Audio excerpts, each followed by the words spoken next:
Worldwide at the moment, one of the greater issues is prejudice. One of the greater issues is the bigotry that one race has against another race, that one people has against another people, despite the fact that you all are of one common humanity, despite the fact that you share one earth, and despite the fact that you all are basically dependent upon each other for survival, you still manage to try to divide yourself into tribes of thought. You divide yourself into colors of skin. You divide yourself every way that you can. And even over things such as religious beliefs. Yet in every religion, the truth is ultimately down to love. And it can be said that mercy is more desirable than sacrifice, that love is the essence of every true religion, and that love is all that exists that is true. And if this is so, then all of those things that you hold so dear are truly meaningless. Oh, you would proclaim how holy and wonderful you are, yet you would profane your God by being bigoted or prejudiced or hurtful to your fellow man.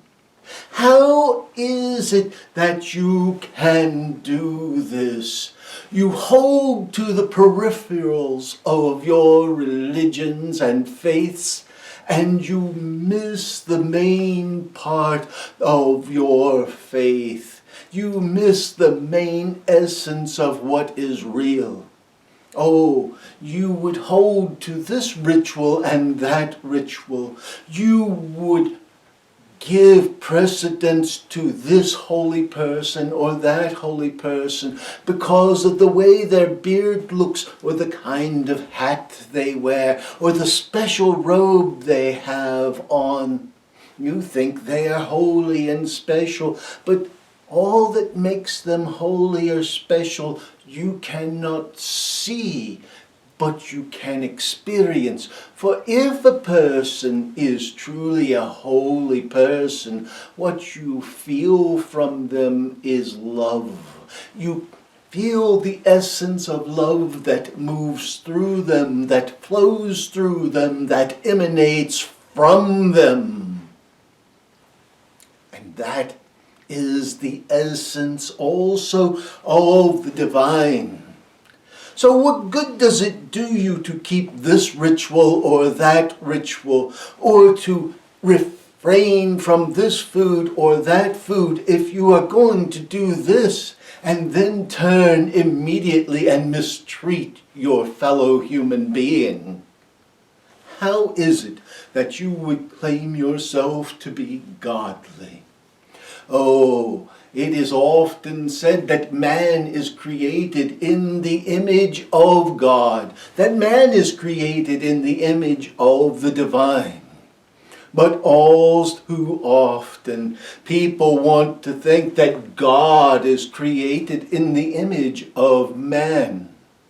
And that is the very basis of this misconception that allows you to be so biased and bigoted. For God is not some little old man sitting on a throne. God is a supreme essence beyond all that you can imagine. The divine is all-encompassing and is beyond your wildest dreams and imaginations.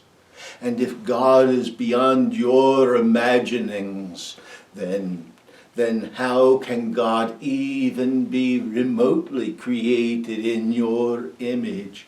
But it is written that man is created in the image of God. And yet man is a fallible human body, but man is also a fiery, flaming spirit, a spark of divinity from divinity. And that is in the image of the eternal and everlasting divine, captured in a weak and frail animal body for temporary existence. That is the essence of Malkuth. But we tell you this: you cannot honor God if you dishonor your fellow human being or yourself. For if you are in the image of the divine, and all of your fellow humans are in the image of the divine, then the love that flows forth to you flows forth to God. And the hatred that flows forth from you to them flows forth as if it is oppressing the very divine that created you. So you can have all of the wonderful little rituals you want. If you have not love in your heart for people that you think are different from you, then you have not God. You have not even a taste of the divine in your understanding. For truly, the very essence of divinity is love. And you cannot harbor division and hatred and say that you have any understanding, comprehension, or conception of God within your being. You can have rituals, you can have ritual dance, you can hold up little wafers, you can bow and say praise to God all you want. You can praise a name of God, but in all of those things that you would do, if you have any hatred for any human beings in your heart, those things are all worthless. And if you have true love flowing out of your heart, those things are all unnecessary. For why do you have all of these rituals? Why do you meditate? Why do you pray? You do these things not because they bring God closer to you, but because they bring you closer to the divine. You do these things not to get something, but to make yourself something closer to the divine. Why do you pray? You pray to become more God-like. Why do you meditate? You meditate to actually find your divinity.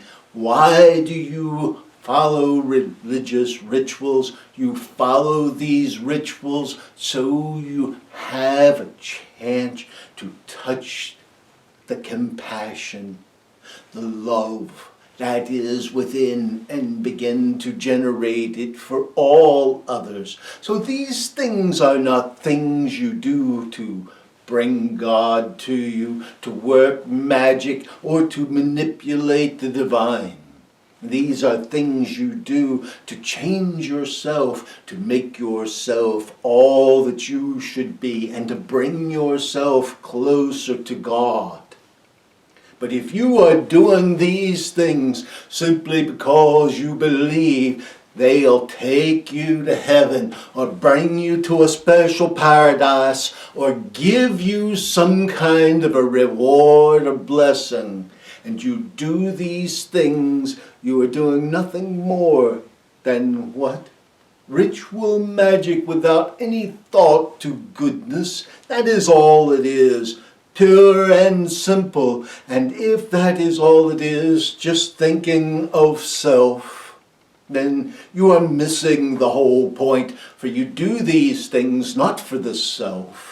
You do these things to train the self so you become at one with the divine, to uplift all of humanity. All of humanity. All of humanity is created in the image of the divine. As you do to one of the least of humanity, you are doing to God. That's right. That's right. So, all of you wonderful bigots and prejudiced people throughout the world, oh, cleanse your hearts, cleanse your souls and your spirits. Because all of your religious rituals aren't cleansing you in the least unless you apply them in love. We leave you with blessings and with peace. Peace be with each of you.